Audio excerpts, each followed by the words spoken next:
Peter Obi has reacted to Nnamdi Kanu's sentencing. As you may already know, Nnamdi Kanu was sentenced to prison, to life imprisonment on the 20th of November 2025. Unjustly, of course, and ever since then, prominent Nigerians have reacted to this sentencing, to this injustice. And one of them is Peter Obi.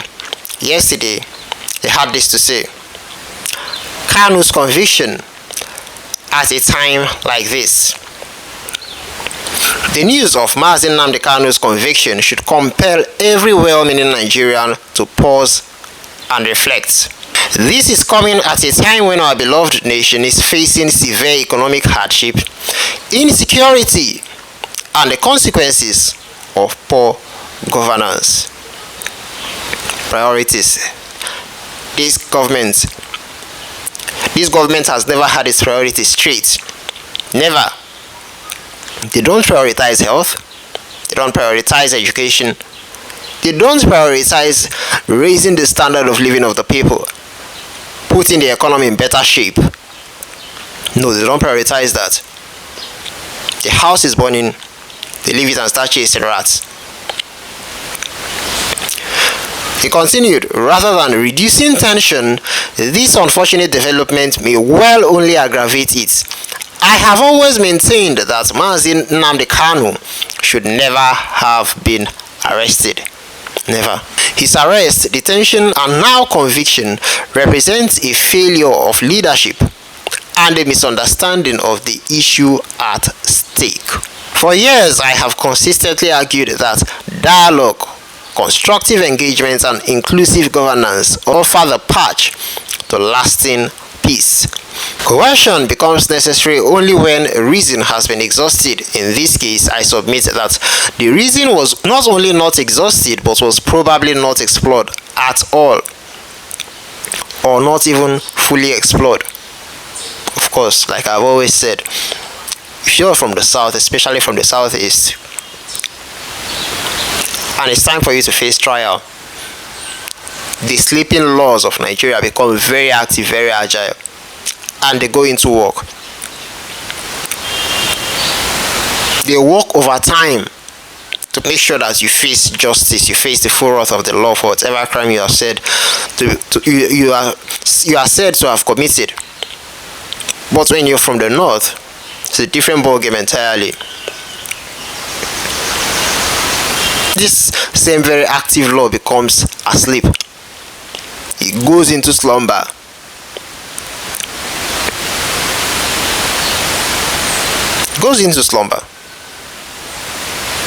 Especially when it comes to the crime of banditry and terrorism in this country. The concerns Kanu raised were not unheard of. The issues for which he demanded solutions were not insoluble. It only required wisdom, empathy, and a willingness to listen. In a functional society, such grievances are met with dialogue and reforms aimed at strengthening unity.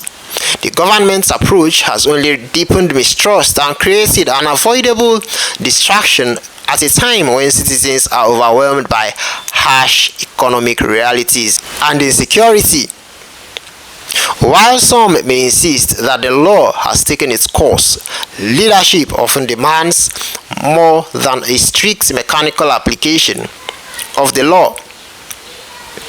Nations around the world resort to political solutions, negotiated settlements, and even amnesty when legal processes alone cannot serve the broader interest of peace and stability.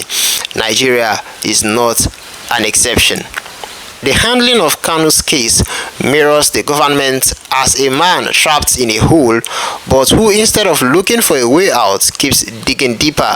It worsens not only the government's predicament, but also the nation's collective condition. If we truly desire a new Nigeria, a united, peaceful, and progressive one, leaders must choose healing over hostility, reconciliation over retaliation, and dialogue over division. Only by addressing grievances with justice, fairness, and compassion can we move towards a future where every Nigerian feels heard, valued, and safe. My ultimate call at this time, without prejudice to how anyone feels about the decision of the court is for us to be optimistic for peace and reconciliation, which will come in the end.